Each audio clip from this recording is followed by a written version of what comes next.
Assalamualaikum warahmatullahi wabarakatuh. Halo guys, apa kabarnya? Semoga kalian semua sehat selalu dan dimudahkan rezekinya. Kali ini saya akan membahas film berjudul The Oz atau The East, menceritakan tentang pasukan Belanda yang berusaha menguasai negara kita walau Presiden Soekarno telah mendeklarasikan kemerdekaan Indonesia. Tapi usaha Belanda tidak akan mudah karena laskar pejuang kita akan melawan mereka dengan serangan gerilya. Indonesia merdeka! Tanpa berlama-lama lagi, langsung saja kita masuk ke alur ceritanya. Di awal film, kita diperlihatkan pasukan Belanda yang baru saja turun di sebuah dermaga. Kemudian kita diperkenalkan dengan seorang tentara yang bernama Johan de Vreede. Dia bersama tentara lainnya ditugaskan ke Indonesia untuk pertama kalinya. Di sana, Johan berkenalan dengan seorang tentara yang bernama Matthias Kohan. Sesampainya di pos, mereka mengisi identitas lalu diberi seragam dan sebuah senapan. Ternyata mereka akan dikirim ke sebuah camp di kota Semarang untuk bergabung dengan pasukan Belanda lainnya. Een mannetje die voor een pak sigaretten veel lange broek 2 korte maakte, geloof ik. Sebelum berangkat, Mayor Penders berpidato yang berisi propaganda. Mayor menjelaskan bahwa misi mereka adalah merebut Indonesia kembali ke tangan Belanda, walau negara ini telah menyatakan kemerdekaannya. Semua ini berkat jasa sekutu Belanda, yaitu Amerika, yang berhasil mengalahkan Jepang di Perang Dunia Kedua. Mayor Penders menganggap Presiden Bung Karno adalah boneka Jepang karena telah memerintahkan seluruh rakyatnya untuk berjuang mengusir pasukan Belanda dari tanah air Indonesia. Karno, ja.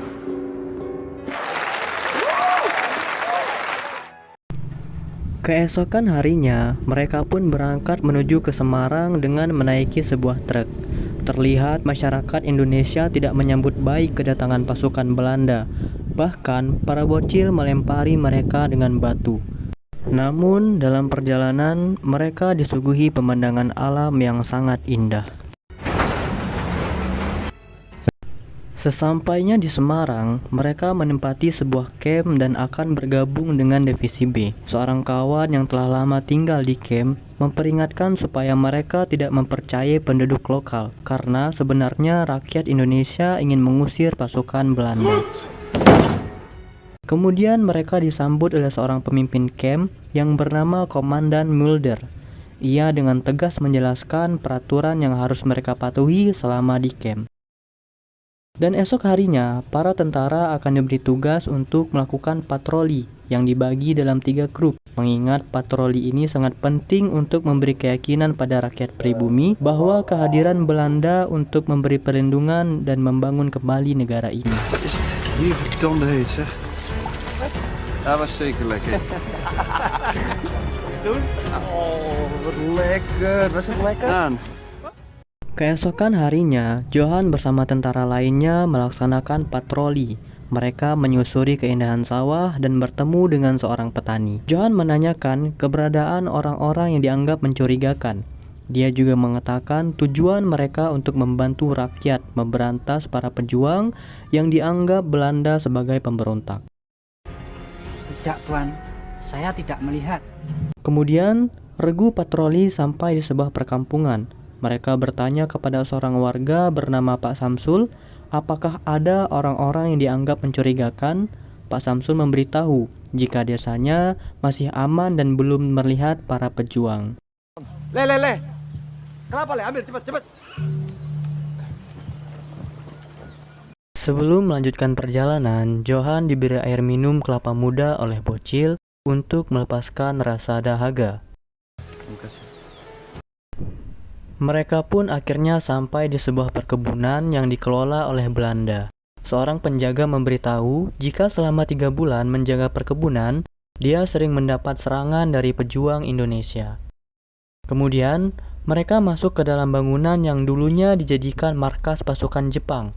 Namun, tiba-tiba mereka mendengar suara tembakan dari luar, dan ternyata mereka menembak seekor monyet untuk dijadikan santapan malam.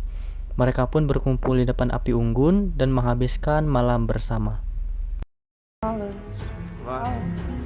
Zal ik niet, vergeet mij niet, die in de vreemde. Pagi harinya, Johan terbangun setelah mendengar suara keributan.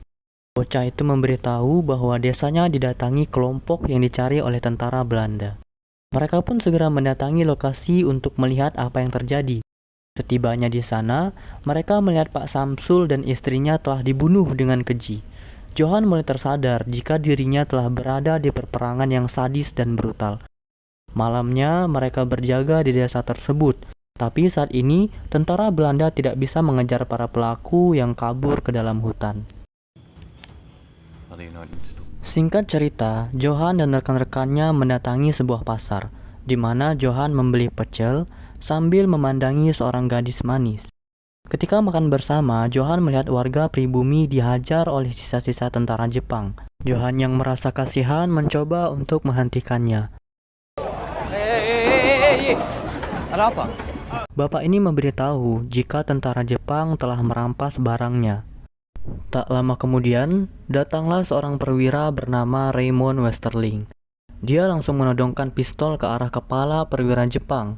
Ketegangan pun terjadi saat mereka saling menodongkan senjata. Dengan kepercayaan dirinya, Raymond terus mengancam perwira Jepang itu agar pergi dari sana, atau dia akan menghabisi semua tentara Jepang.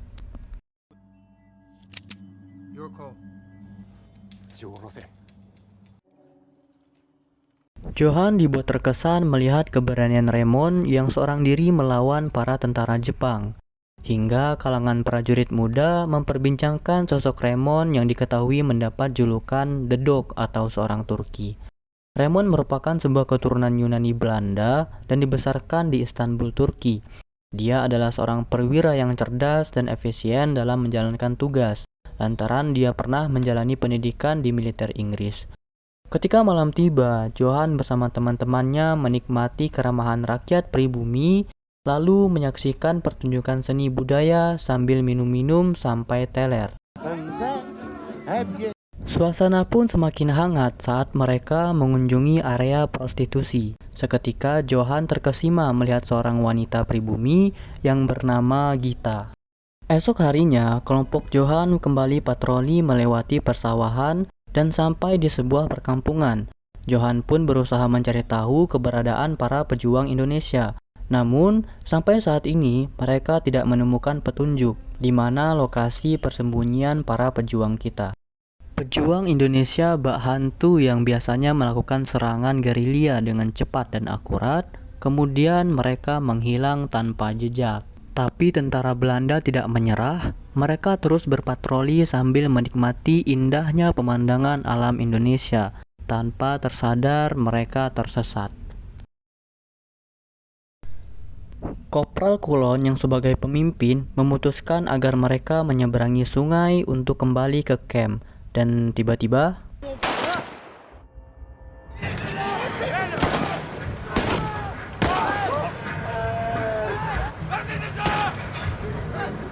para pejuang kita menyerang tentara Jepang dengan bersembunyi di balik semak belukar.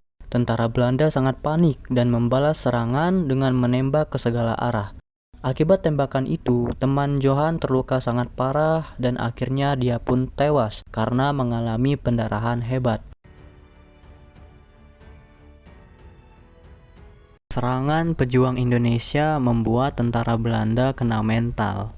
Malamnya, mereka pun minum-minum di sebuah bar sampai teler. Bahkan, Matius menghina Ratu Belanda yang tidak bisa apa-apa ketika Nazi menghancurkan Belanda dan menculik keluarganya. Kemudian, seorang pria tidak terima karena Matias menghina ratunya. Dia lalu mengajar Matias sehingga terjadilah tawuran.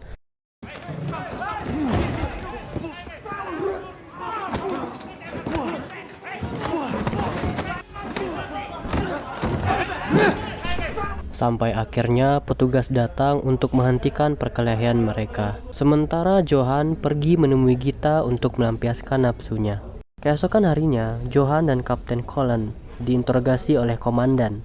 Mereka dianggap lalai dalam menjalankan tugas yang mengakibatkan seorang tentara tewas diserang oleh pejuang. Komandan juga mengatakan jika masalah ini sedang mendapat perhatian khusus oleh markas pusat yang ada di Jakarta.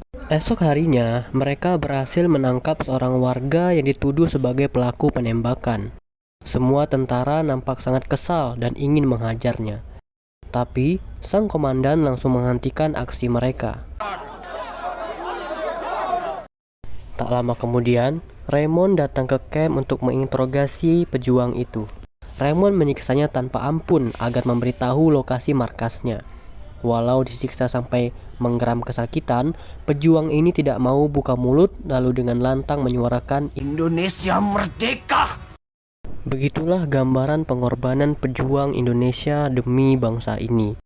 Mereka rela mengorbankan nyawanya berdarah-darah demi Indonesia merdeka. Sampai akhirnya penjajah mengakui kekalahan mereka dan pulang ke negaranya masing-masing.